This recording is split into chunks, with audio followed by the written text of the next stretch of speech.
जी। अथ श्री वामन पुराणं षट्पञ्चाशो अध्याय। पुलत्स्य उवाच। चण्डमुण्डो च निहतो दृष्ट्वा सैन्यं च विद्रुतं समाधिदेशातिबलं रक्तबीजं महासुरम् अक्षौहिणीनां त्रिंशद्धिकोटिभिः परिवारितं तमापतन्तं दैत्यानां बलं दृष्ट्वैव चण्डिका मुमोच सिंहनादं वेताभ्यां सह महेश्वरी निनदन्त्यास्ततो देव्या ब्रह्माणि मुखतोऽभवत् हंसयुक्त विमानस्था साक्ष्यसूत्रकमण्डलु माहेश्वरी त्रिनेत्रा च वृषारूढा त्रिशूलिनी महाहिवलया रौद्रा जाता कुण्डलिनी क्षणात् कण्ठादथ च कौमारी बर्हिपत्रा च शक्तिनी समुद्वता च देवर्षे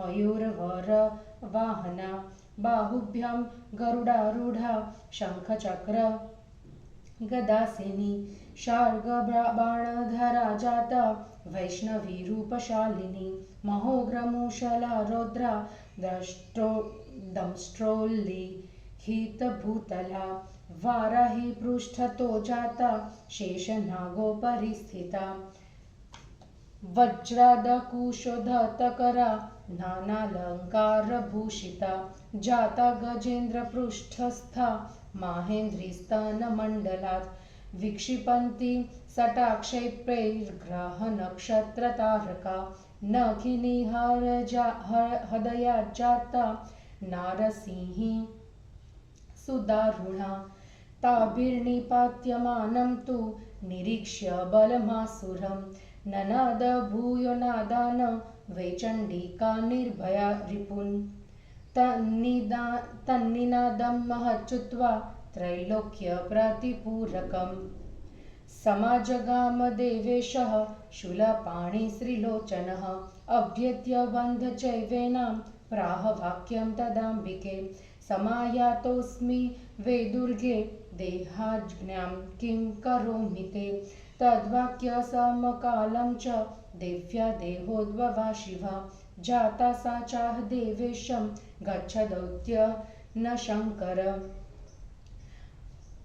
ब्रूहि शुम्भं निशुम्भं च यदि जीवितुमिच्छथ तदा गच्छध्वं दुराचारः सप्तमं हि रसातलं वासवो लभतां स्वर्ग देवा सन्तु गतव्यथा यजन्तु ब्राह्मणाधामि वर्णायज्ञांश साम्प्रतं नो चेदबलावलेपेन भवन्तो युद्धमिच्छथ तदा गच्छध्वमव्यग्रा एषाहं विनिषूदये यतस्तु सा शिवं दैत्य न्ययोजयत नारद ततो नाम महादेव्याः शिवदूतीत्यजायत ते चापि शङ्करवचः श्रुत्वा गर्वसमन्वितं हुङ्कृत्वा व्यद्रवन् सर्वे यत्र कात्यायनी स्थिता ततः शरेशादिभिरकुशेर्वै परश्वधे शूलभूषुण्डिपैष्ठशे प्रासे सुतीक्ष्णे परिदेशविस्तृते ववर्षदूर्त्येत्यवरो सुरेश्वरीं सा चापि बाणैर्वरकारमुखच्युते स्विच्छेदशास्त्राण्यथ बाहुभिः सह जधान चान्यान् रणचण्डविक्रमा महासुरान् बाणशतैर्महेश्वरी मारी त्रिशूलेन जधान चान्यान् खट्वाङ्गपातेरपरां श्वकौशिकी महाजलक्षेपहतप्रभावान् ब्राहि तथान्यान् सुरांश्वकार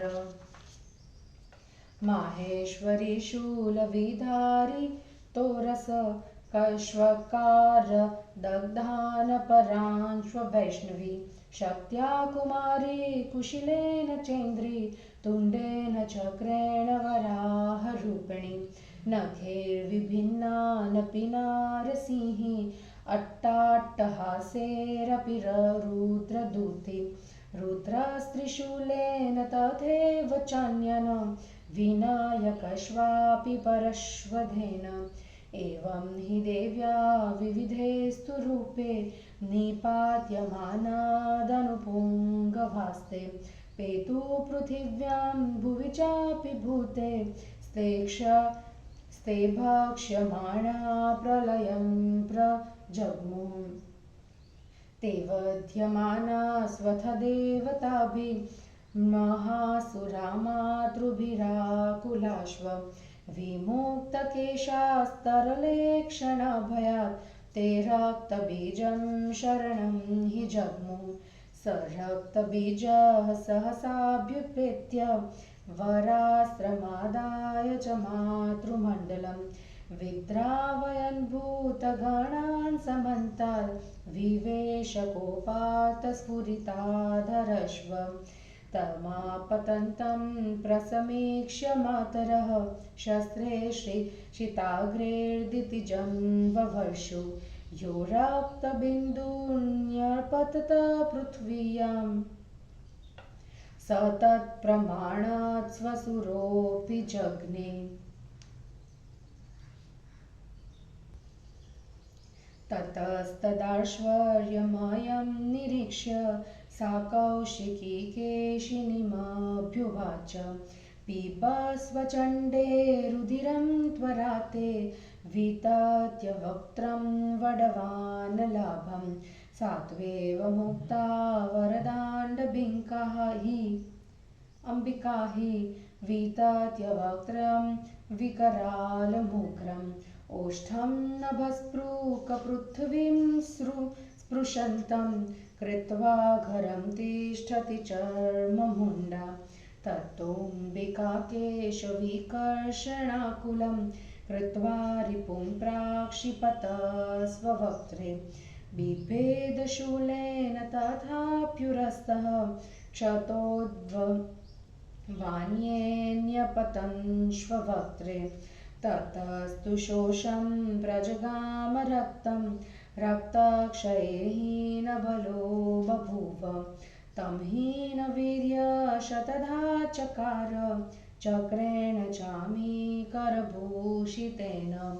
तस्मिन् विशस्ते धनुष्ये सैन्यनाथे ते दानवादीनतरं विनेदु हातातः भ्रातरीति ब्रुवन्तः क्व यासि तिष्ठ स्वमुहूर्तमेहि तथा परे विलुलितकेशपाश विषीणवर्माभरणादिगम्बरः निपातिताधारणीतले मृडान्या प्रदुर्द्रुवुर्गिरिवरमृह्य दैत्या विषीणवर्मायुधभूषणं तद बलं निरीक्ष्येव हि दानवेन्द्रः विषीणचक्राक्षरथो निशुम्भः क्रोधान् मृदानीं समुपाजगाम खड्गं समादाय च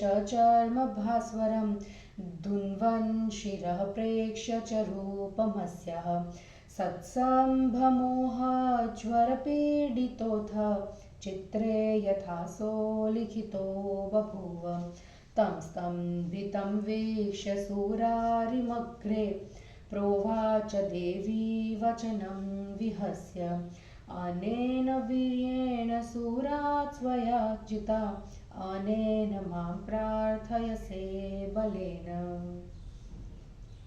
श्रुत्वा तु वाक्यं कौशिकाख्या दानवसूचिरादिव प्रोवाच चिन्तयित्वाथ वचनं वदतां वरः सुकुमारशरीरोऽयं मच्छस्त्रपतनादपि शतधा यास्यते भीरु आमपात्रमिवाप्यसि एतद् विचिन्तयत्नर्थ त्वां प्रहर्तु न सुन्दरि करोमि बुद्धिं तस्मात् त्वं मां भजस्वय ते क्षणे मम खड्गनिपातं हि नेन्द्रो धारयितुं क्षमः। निवर्तय मतिं युद्धाद् भार्या मे भव साम्प्रतम्। इत्थं निशुम्भवचनं श्रुत्वा योगेश्वरी मुने विहस्य भावगम्भीरं निशुम्भं वाक्यमब्रवीत्। नाजिताहं रणे वीर भवे भार्या हि कस्यचित्। भवान् यदिह भार्यार्थी ततो मां जय संयुगे। इत्येवमुक्ते वचने खण्डगमुद्यम्य दानवः प्रचिक्षेप तदा वेगात् कौशिकीं प्रति नारद। तमापतन्तं निस्त्रिंशं षडर्भिर्बृहीणराजिते चिच्छेदचर्मणा सार्ध तदद्भुतमिवाभवत्। खड्गे सचर्मणि छिन्ने गदां गृह्य महासुरः समाद्रवत कोशभवां वायुवेगसमोजवे। तस्यापतत एवाशु करो श्लिष्टो समो दृढो। गदया स चिच्छेद क्षुरप्रेण रणेऽम्बिका। तस्मिन्निपतिते रौद्रे सुरशत्रो भयङ्करे। चण्डाधामात् रौद्रहष्ट्रा श्वक्रुः किलाध्वनिं। गगनस्थास्ततो देवाः शतक्रतुः पुरोगमा। जयस्व विजयेत्युच्चुर्हष्टा शत्रो निपातिते। ततस्तुर्यान्यवादन्त भूतसज्जे समन्ततः। पुष्पवृष्टिं च मुमुचुः सूराः कात्यायनीं प्रति। निशुम्भं पतितं दृष्ट्वा शुभः क्रोधान् महामुने। वृन्दारकं समारुह्य पाशपाणि समभ्यगात्। तमापततं दृष्ट्वाथ सगजं दानवेश्वरं। जग्राह चतुरो बाणां चन्द्रार्धाकारवर्चसः। क्षुरप्राभ्यां समं पादो द्वौ चिच्छेददीपस्य सा। द्वाभ्यां कुम्भे जधानाथ हसन्ती लीलयाम्बिका। निकृत्याभ्यां गजः पद्मभ्यां निपपात यथेच्छया। चक्रवज्र समाक्रान्तं शैलराजशिरो यथा। तस्यावर्जितनागस्य शुम्भस्याप्युत्ततिष्यतः।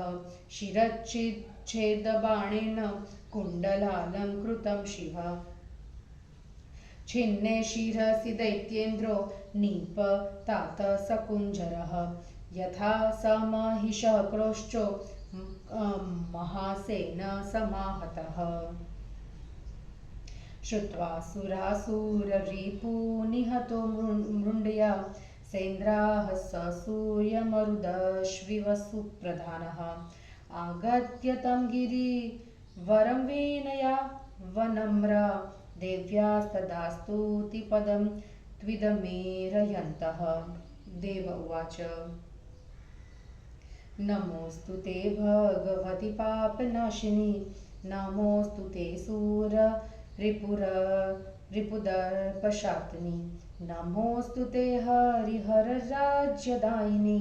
नमोऽस्तु ते मखभुजकार्यकारिणि।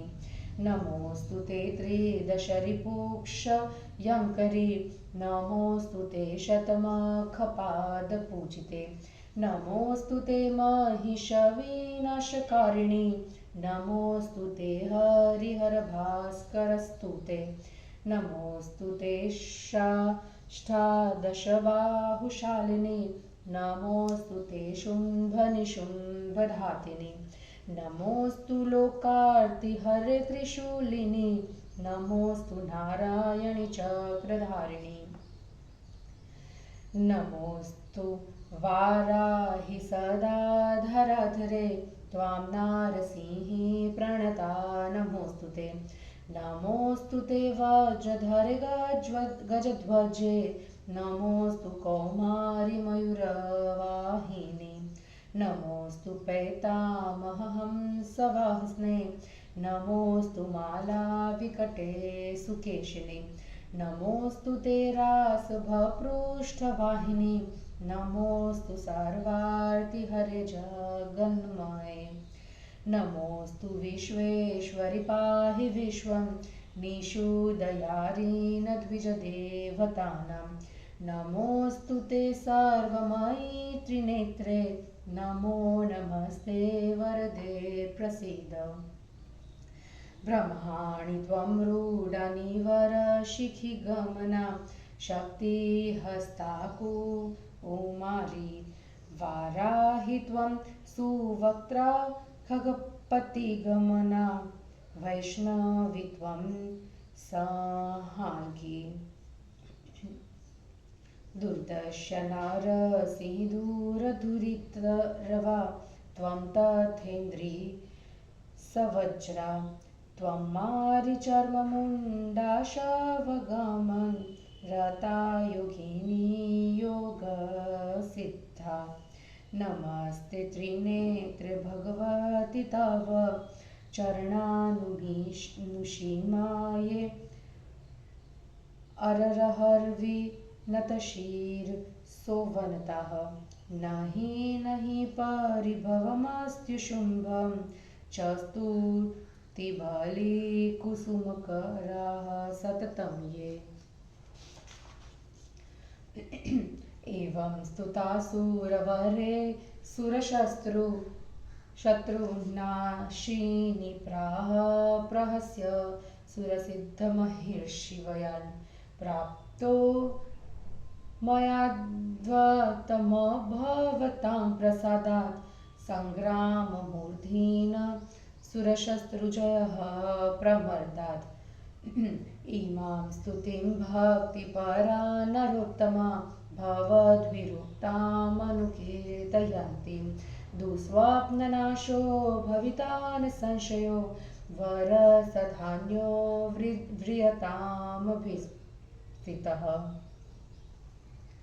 देव उवाच यदि वरदा भवति त्रिदशानां द्विजशिशुगोषुयतस्वहिताय पुनरपि देवरिपूनपरां स्त्वं प्रदः हुताशन्नतुल्यशरीरे देव्य उवाच भूयो भविष्याम्यश्रुकुक्षितानना हराननस्वेदजलोद्भवासुरा अन्धासुरस्य प्रतिपोषणेर्ता नाम्ना प्रसिद्धा भुवनेषु चर्चिका भूयो वदिष्यामि सूरारिमुत्तमं सम्भूय नन्दस्य गृहे यशोदया तं विप्रचित्तं लवणं तथा परो शुभं निशुभं दशनप्रहारिणी भूयः सुरास्तिशयुगनिराशिनी निरीक्ष्य मारीचगृहे शतक्रतोः सम्भूय देव्यामितसत्यधाम्यां सुरा भरिष्यामि च शाकम्भरीरे भूयो विपक्षक्षपणाय देवा विन्ध्ये भविष्यां वृक्षिरक्षणार्थं दुर्वृत्तचेष्टान् विनिहत्य दैत्यान् भूयः समेष्यामि सुरालयं हि यदारुणाक्षो भविता महासुरः तदा भविष्यामि हिताय देवतः महालिरूपेण विनष्टजीवितं कृत्वा समेष्यामि पुनः श्रीविष्ठपम् पुलत्स्य उवाच इत्येवमुक्त्वा वरदासुराणां कृत्वा प्रणामं द्विजपुङ्गवानां विसृज्य भूतानि जगाम देवी खंसिद्धसन्धैरनुगम्यमाना इदं पुराणं परमं पवित्रं देव्या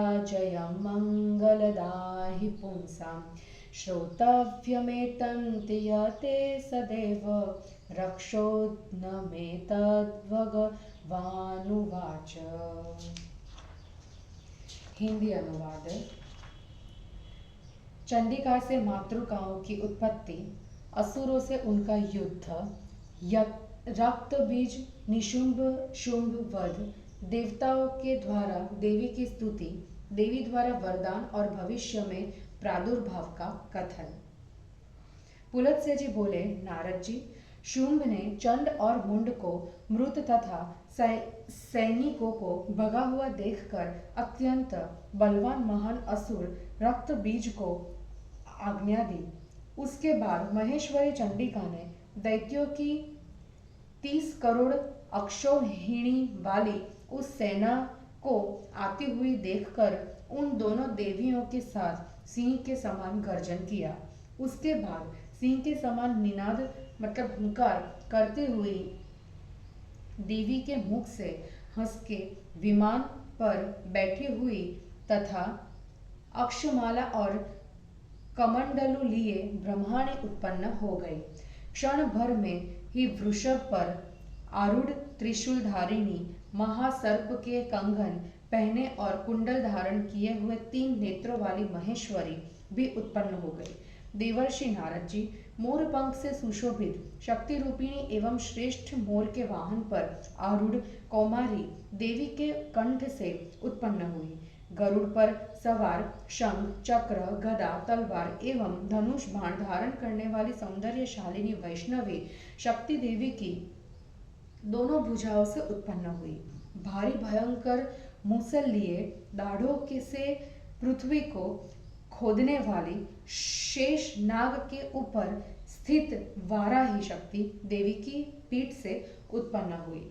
हाथ में वज्र और अंकुश को लिए भांति भांति के आभूषणों से विभूषित गजराज की पीठ पर बैठी हुई माहेंद्री शक्ति उनके स्तन मंडल से उत्पन्न हुई। गर्दन के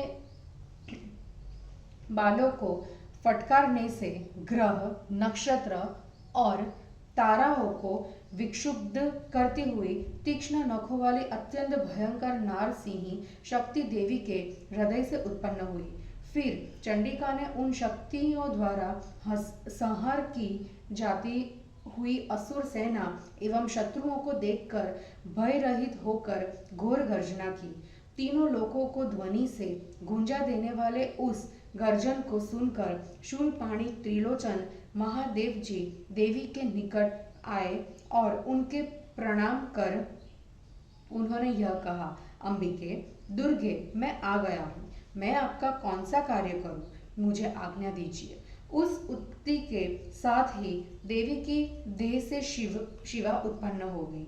उन्होंने देवेश्वर से कहा, शंकर, आप दूत बनकर जाइए और शुंभ निशुंभ से कहिए कि अये दुराचारिणी, यदि तुम सब जाने की इच्छा करते हो तो 7वें रसातल में चले जाओ। इंद्र को स्वर्ग की प्राप्ति हो एवं देवगण पीड़ा मतलब बाधा से रहित हो जाए। ये ब्राह्मण क्षत्रिय वैश्य आदि वर्ण विधि विधान से यज्ञ करे। यदि तुम सब अपने पूरे बल के घमंड से युद्ध करना चाहते हो तो आओ, यह मैं बिना किसी घबराहट के आसानी से तुम लोगों का विनाश करूं किए देती हूँ। नारद जी, उन्होंने शिव को दूत बनाया, अतः महादेवी का नाम शिवदूती हुआ। वे सारे असुर भी शंकर के गर्वीले वचन को सुनकर हुंकार करते हुए जहाँ कात्यायनी स्थित थी वहां दौड़ पड़े। उसके बाद दोनों असुर सुरेश्वरी के ऊपर बाण, शक्ति, अंडकुश, श्रेष्ठ कुठार, शूल, भुशुंडी, पट्टिश, तीक्ष्ण प्रास और बहुत बड़े परिध आदि अस्त्रों की बौछार करने लगे। युद्ध में प्रचंड पराक्रमशालिनी उस महेश्वरी ने भी श्रेष्ठ धनुष से निकले बाणों से असुरों के शत्रुओं को उनकी भुजाओं सहित काट दिया एवं सैकड़ों बाणों से अन्य असुरों को मौत के घाट उतार दिया। मारी ने त्रिशूल से बहुतों को मारा। कौशिकी ने खट्वांग के प्रहार से बहुतों का वध किया तथा ब्राह्मी ने जल राशि फेंककर दूसरे बहुत से असुरों को प्रवाहीन कर दिया। माहेश्वरी ने शूल से बहुत से असुरों की छाती छेदकर जर्जर कर दिया। वैष्णवी ने बहुतों को जलाकर भस्म कर डाला। कुमारी ने शक्ति से, इंद्रिय ने वज्र से, वाराही ने मुख से एवं चक्र से असुरों का संहार किया। नारसिंही ने नखों के प्रहार से दैत्यों को चीर डाला। शिवदूती ने अट्टहास से, रुद्र ने त्रिशूल से एवं विनायक ने फर से की मार से अन्य असुरों को विनष्ट कर दिया। इस प्रकार देवी के बहुत से रूपों द्वारा संहार किए जाते हुए दानव धराशायी होने लगे। भूतगण पृथ्वी पर गिरे हुए उन दानवों को खा खाकर उन्हें नष्ट करने लगे।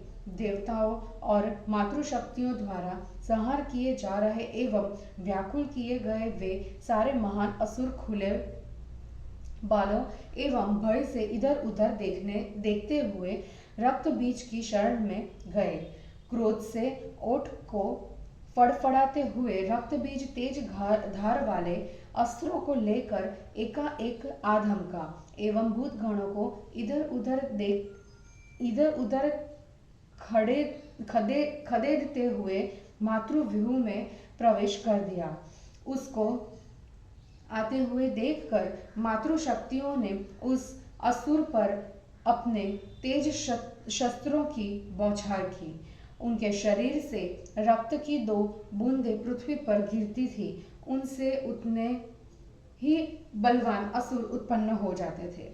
उसके बाद उस अद्भुत दृश्य को देखकर कौशिकी ने केशिनी से कहा, चंडिके, वड़वानल की भांति अपने मुख को फैलाकर शत्रु का खून पी डालो। ऐसा कहने पर वरदायिनी अंबिका ने अपना विशाल भयंकर मुंह फैलाया। ऊपरी ओठ से आकाश एवं निचले ओठ से पृथ्वी का स्पर्श करती हुई चामुंडा सामने खड़ी हो गई। उसके बाद अंबिका ने शत्रु के बालों को पकड़ करके उसे घसीटकर व्याकुल कर दिया और उसे अपने मुख में डाल दिया और उसकी छाती में शूलता प्रहार कर दिया। तब रक्त से उत्पन्न होने वाले दूसरे राक्षस भी उनके मुख में ही गिरने लगे। उसके बाद उसका रक्त सूख गया। रक्त के नष्ट हो जाने से वह बलहीन हो गया। निर्बल हो जाने पर उसको देवी ने सुवर्ण से विभूषित चक्र से 100 टुकड़ों में काट डाला। उस दानव सेनापति के मारे जाने पर वे सभी दानव हा भाई, कहाँ जा रहे हो, कहाँ जा रहे हो, क्षण भर रुको, यहाँ आओ, ऐसा कहते हुए करुण क्रंद करने लगे। मृडानी ने खुले और बिखरे बालों वाले तथा टुकड़े टुकड़े हुए कवच वाले अनेक नंगे दैत्यों को पृथ्वी पर गिरा दिया। वे दैत्य पर्वत श्रेष्ठ को छोड़कर भाग गए।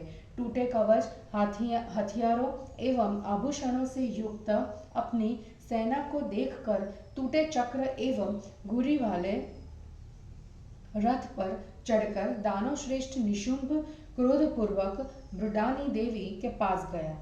चमकती हुई तलवार और ढाल लेकर सिर हिलाते हुए वह देवी का रूप देखकर मोहज्वर से पीड़ित हो चित्र लिखे हुए की भांति ठिठक गया। देवी ने उस स्तब्ध हुए देवताओं के शत्रु को सामने देखकर हंसते हुए यह वचन कहा, क्या इसी शक्ति के बल पर तुमने देवताओं को पराजित किया है और क्या इस बल पर मुझको पत्नी रूप में पाने के लिए याचना करते रहे। कौशिकी की बात सुनने के बाद देर तक विचार करके बोलने वालों में श्रेष्ठ वह दानव यह वचन बोला, भीरु, यह तुम्हारा अत्यंत कोमल शरीर मेरे शस्त्रों की मार से जल में कच्चे बर्तन की तरह सैकड़ों टुकड़ों में अलग अलग हो जाएगा। सुंदरी, यह सोचकर मैं तुम्हारे ऊपर आघात करने का विचार नहीं कर रहा हूँ, अतः विशाल नयने तुम मुझे अंगीकार कर लो। मेरी तलवार की मार को इंद्र भी नहीं सह सकते।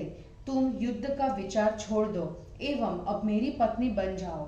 मुनि योगेश्वरी ने निशुंभ की यह बात सुनकर हंसते हुए उससे भाव भरे वचन में कहा, वीर, लड़ाई के मैदान में बिना हारे हुए मैं किसी की पत्नी नहीं बन सकती। यदि तुम मुझे अपनी स्त्री बनाना चाहते हो तो संग्राम में मुझे जीत लो। नारद जी इस बात के कहने पर उस दानव ने तलवार उठाकर कौशिकी की ओर उसे वेग से चलाया। देवी ने अपनी ओर आती हुई उस तलवार को ढाल सहित मोर के पंख से सुशोभित 6 बाणों से काट दिया। यह दृश्य बड़ा ही विचित्र हुआ। ढाल के साथ तलवार के कट जाने पर वह महाअसुर गदा लेकर हवा के समान तेजी से कौशिकी की ओर दौड़ा। अंबिका ने लड़ाई में चढ़ाई करने वाले उस असुर की गदा के साथ सुपुष्ट सुडौल गठीली भुजाओं को क्षुरप्र से उसी समय काट गिराया। उस अत्यंत भयंकर देव शत्रु के गिरने पर चंडी आदि मातृकाएं प्रसन्न होकर किलकिला ध्वनि करने लगी। उसके बाद आकाश में स्थित इंद्र आदि देवगण शत्रु को मारकर गिराए जाने पर हर्षित होते हुए बोले, विजय, तुम्हारी जय हो। फिर चारों ओर भूतगण भेरी बजाने लगे और देवगण कात्यायनी के ऊपर फूलों की वर्षा करने लगे। महामुनि नारद जी निशुंभ को गिरा हुआ देखकर शुंभ क्रोध से हाथ में पाश लिए हुए हाथी पर चढ़कर आया। हाथी पर चढ़कर दानवेश्वर को आते देख देवी ने चमकते हुए अर्धचंद्राकार 4 बाणों को उठा लिया। हंसते हुए उस अंबिका ने खेल खेल में 2 तीखे बाणों से उस हाथी के 2 पैरों को काट दिया एवं 2 बाणों से उसके कुंभस्थल पर आघात दिया। 2 पैरों के कट जाने पर वह हाथी इंद्र के वज्र से घायल पर्वतराज की ऊंची चोटी की तरह अपने आप ही गिर पड़ा। शिवा ने घायल हुए हाथी पर से उछलने वाले शुंभ का कुंडल से सुशोभित मस्तक बाण से काट दिया। सिर के कट जाने पर दैत्येंद्र हाथी के साथ ऐसे गिरा जैसे महासेन कार्तिकेय द्वारा घायल हुआ क्रोचासुर महिष के साथ गिरा था। मृडानी देवी द्वारा दोनों देव शत्रुओं का संहार किया जाना सुनकर इंद्र सहित सूर्य, मरुत, अश्विनी कुमार एवं वसुगण आदि देवता उस श्रेष्ठ पर्वत पर आए एवं विनय पूर्वक देवी की इस प्रकार स्तुति करने लगे। देवताओं ने स्तुति की, भगवती पाप नाशिनी, आपको नमस्कार है। सुर शत्रुओं के दर्प का बलन करने वाली, आपको नमस्कार है। विष्णु और शंकर को राज्य देने वाली, आपको नमस्कार है। यज्ञ के भाग के भोक्ता देवों का कार्य करने वाली, आपको नमस्कार है। देवताओं के शत्रुओं का विनाश करने वाली, आपको नमस्कार है। इंद्र के द्वारा पूजित चरणों वाली, आपको नमस्कार है। महिषासुर का विनाश करने वाली, आपको नमस्कार है। विष्णु, शंकर एवं सूर्य से स्तुति की जाने वाली, आपको नमस्कार है। अष्टादश भुजाओं वाली, आपको नमस्कार है। शुंभ और निशुंभ का वध करने वाली, आपको नमस्कार है। समस्त संसार का दुख हरण करने वाली, त्रिशूल धारण करने वाली, आपको नमस्कार है। चक्र धारण करने वाली नारायणी, आपको नमस्कार है। वाराही धरा को सदा धारण करने वाली, आपको नमस्कार है। नारसिंही, आपके चरणों पर हम प्रणत है, आपको नमस्कार है। वज्र धारण करने वाली गजध्वजे, आपको नमस्कार है। कौमारी मयूर वाहिनी, आपको नमस्कार है। ब्रह्मा के हंस पर बैठने वाली, आपको नमस्कार है। विकट माला धारण करने वाली, सुंदर केशों वाली, आपको नमस्कार है। गर्दभ की पीठ पर बैठने वाली, आपको नमस्कार है। समस्त क्लेशों का नाश करने वाली जगन्मय, आपको नमस्कार है। विश्वेश्वरी, आपको नमस्कार है। आप विश्व की रक्षा करें तथा ब्राह्मणों और देवताओं के शत्रुओं का संहार करें। त्रिनेत्रे, सर्वमयी, आपको नमस्कार है। वरदायिनी, आपको बारंबार नमस्कार है। आप प्रसन्न हो। ब्रह्माणी और मृडानी आप ही है। आप ही सुंदर मोर पर चलने वाली और हाथ में शक्ति धारण करने वाली कुमारी है। सुंदर मुख वाली वाराही आप ही है तथा गरुड़ पर चलने वाली शांग धनुष धारण करने वाली वैष्णवी आप ही है। घुर घुर शब्द करने वाली देखने में भयंकर नारसिंही आप ही है। आप ही वज्र धारण करने वाली इंद्री एवं महामारी चर्म मुंडा है। शव पर चलने वाली तथा योग सिद्ध कर चुकने वाली योगिनी भी आप ही है। 3 नेत्रों वाली भगवती आपको नमस्कार है। आपके चरणों का आश्रय कर नम्रता से प्रतिदिन आपका सिर झुकाने वाले तथा बलि एवं फूलों को हाथ में लिए सर्वदा आपकी स्तुति करने वाला कोई पराजय, अनादर और अकल्याण नहीं होता। श्रेष्ठ देवताओं के इस प्रकार प्रार्थना करने पर देवताओं के शत्रुओं का संहार करने वाली देवी ने देवताओं, सिद्धों और श्रेष्ठ महर्षियों से हंसकर कहा, मैंने आप लोगों की कृपा से युद्ध भूमि में शत्रु का मर्दन कर देव शत्रुओं दानवों पर अत्यंत अनूठी विजय प्राप्त की है। आप लोगों से कही गई इस स्तुति को पढ़ने वाले भक्ति परायण श्रेष्ठ मनुष्यों के दुस्वप्नों का निसंदेह नाश हो। अब आप लोग दूसरे इच्छित वर को मांगे। देवताओं ने कहा, यदि आप देवताओं को वर देना चाहती है तो ब्राह्मणों, बच्चों और गौओं के कल्याण के लिए यत्न कीजिए। अग्नि के सदृश शरीर वाली आप हम सब के अन्य देव शत्रुओं को भविष्य में भी जलाकर भस्म करें। देवी ने कहा, देवों, मैं पुनः शंकर के मुख में पसीने के जल से उत्पन्न होकर के रक्त से रंजित मुख वाली होकर संसार में चर्चिका नाम से प्रसिद्ध हो जाऊंगी और अंधकासुर का संहार करूंगी। फिर मैं नंद के गृह में यशोदा से उत्पन्न होकर प्रबल देव शत्रु का वध करूंगी। वहां मैं अवतार लेकर दांतों के आघात से विप्रचिति, लवणासुर एवं अन्य शुंभ निशुंभ दानवों का विनाश करूंगी। देवताओं, कलयुग में भोजन न करते हुए इंद्र के घर में मारी को देखकर मैं पुनः अमित सत्यधामा देवी के साथ इंद्र के घर शाकंभरी के रूप में प्रकट होकर भरण पोषण करूंगी। देवताओं, पुनः मैं शत्रुओं के संहार तथा ऋषियों की रक्षा के लिए विंध्याचल में उपस्थित हो जाऊंगी। देवों, वहां दुराचारी दैत्यों का नाश करने के बाद पुनः स्वर्ग चली जाऊंगी। देवताओं, अरुणाक्ष नामक महासुर के उत्पन्न होने पर महाभ्रमर के रूप से पुनः उत्पन्न होऊंगी एवं उसका संहार कर फिर स्वर्ग चली जाऊंगी। पुलत्स्य जी बोले, ऐसा कहने के बाद देवी श्रेष्ठ ब्राह्मणों को प्रणाम करके अन्य प्राणियों को विदा कर एवं देवों को वर देकर सिद्धों के साथ स्वर्ग में चली गई। देवी की यह विजय कथा परम पवित्र और प्राचीन है। यह पुरुषों को मंगल देने वाली है। संयत चित्त मनुष्यों को इसे सदा सुननी चाहिए। भगवान ने इसे रक्षोघ्न कहा है। और इस प्रकार श्री वामन पुराण में 56वां अध्याय समाप्त हुआ। जय गुरु जी।